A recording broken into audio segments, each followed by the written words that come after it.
everybody. My name is Stevie Fitch, and I am the conservation agent for the town of Bourne.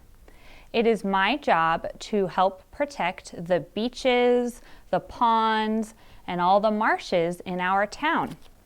Today, I am going to read you a few stories, both about the beach and about protecting our environment. So let's start with The Trouble with Dragons by Debbie Gliori.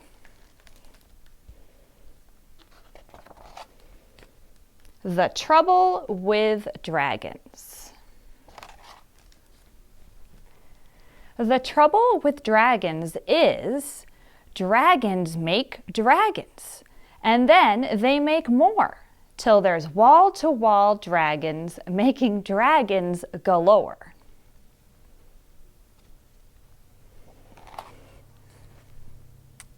Then dragons start spreading all over the place. Soon their houses and roads take up all of the space.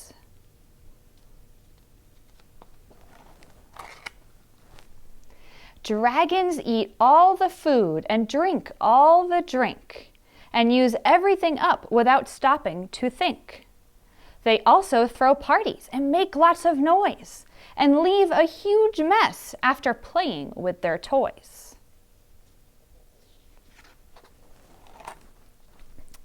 Dragons chop down the forests, which melts both the poles and punctures the atmosphere full of big holes. Dragons blow out hot air, which makes everything hotter and hotter and hotter, until all the snow melts and the ice turns to water. Then the seas start to rise and the deserts expand until everything's covered in water or sand.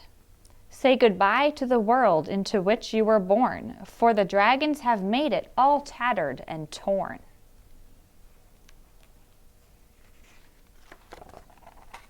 Poor dragons.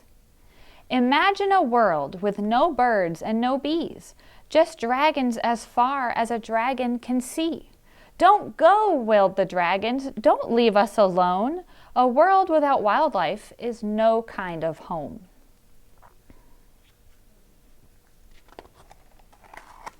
If you stay, we all promise to do what it takes to look after the planet for all of our sakes. As the waters rose higher right over their knees, a voice said, "Okay, start by not chopping down all the trees." Then all of the animals chimed in with advice, from the greatest of elephants to the smallest of mice. Eat food that is grown much closer to home, and leave the wild places and ice caps alone.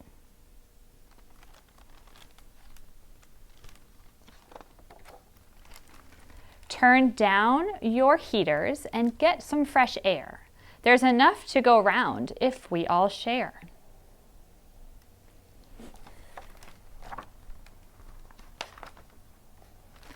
Respect all Earth's creatures and cherish the land. Recycle, reuse, and reduce your demands.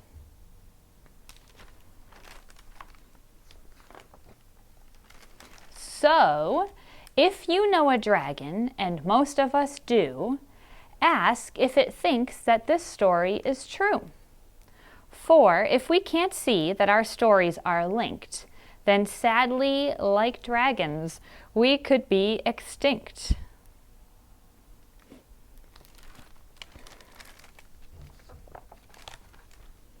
And that is the end of our dragon book.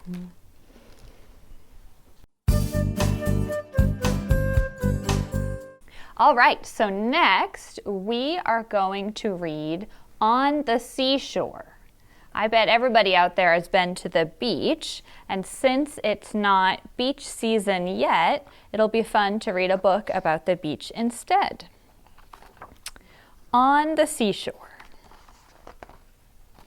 On the Seashore is written by Anna Milbourne. Right. Have you ever been down to the seashore to look for treasures the sea has left behind?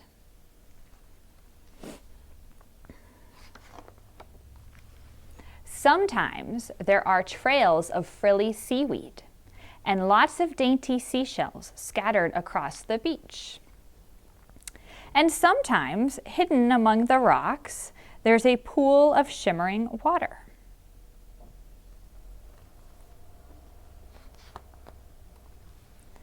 Nothing in the rock pool seems to move at first, but if you watch very closely, you might see two shiny eyes peering out of a small, grubby shell right there.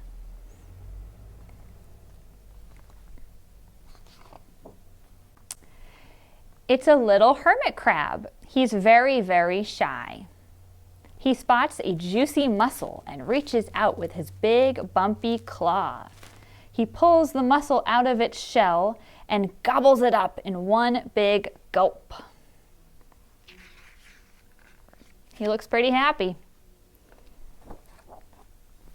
The hermit crab shares the rock pool with a spotty fish, 3 orange starfish, and a pretty anemone. The anemone is sitting on a twirly shell.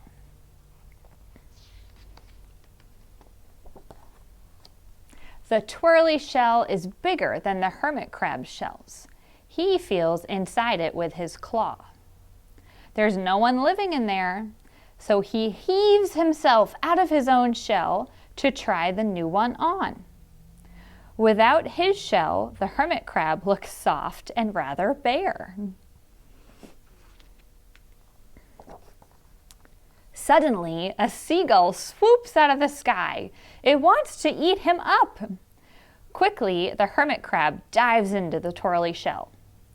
The seagull taps hungrily on the shell, but it can't reach the hermit crab hiding inside.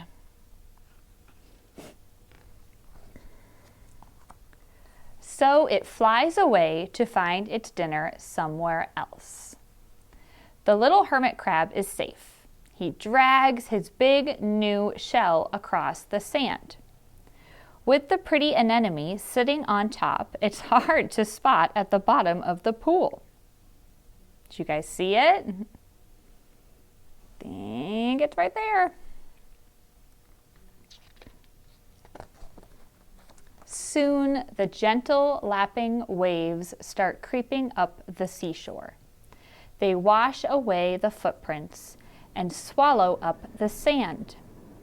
They cover the rocks and the rock pool disappears. Under the waves, the spotty fish and 2 tiny shrimps are free to swim away. And the hermit crab clambers over the rocks and sets off to explore the deep blue sea. Maybe you'll find the hermit crab when the sea slips away again, or maybe there'll be new treasures waiting to be found. The end.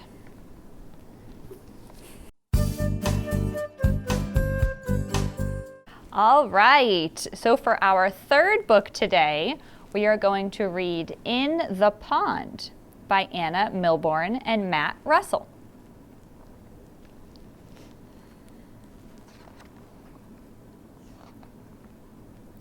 In the Pond. All right, down at the pond on a bright spring day, 2 swans glide gracefully along, and ducks turn tail up, dabbling for pondweed.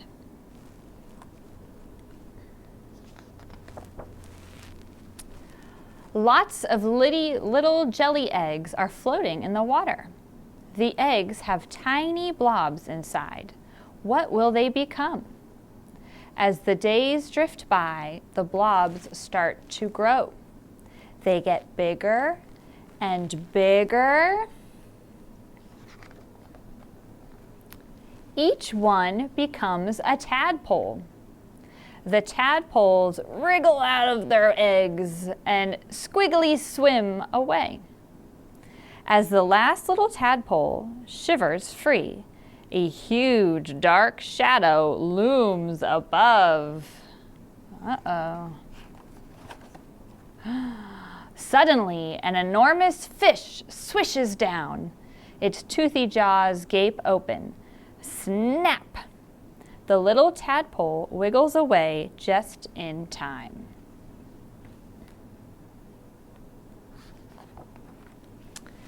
The days grow warmer still, and spring slips into summer. Shimmering dragonflies dart around, and a pond skater tiptoes carefully across the water. Over in the reeds, there's a peep, peep, peep.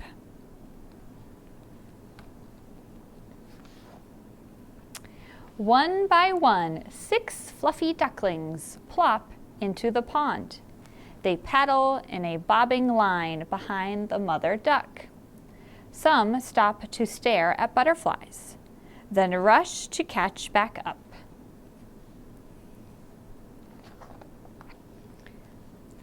Under the water, the tadpole is changing. He grows tiny legs at the back and the front. His wiggly tail shrinks and shrinks. Then, before you know it, what's he going to become? He's turned into a frog. He hops around, exploring the sunlit pond. A teeny tiny fly flies by. Quick as a flash, the hungry frog rolls out his sticky tongue. Gulp.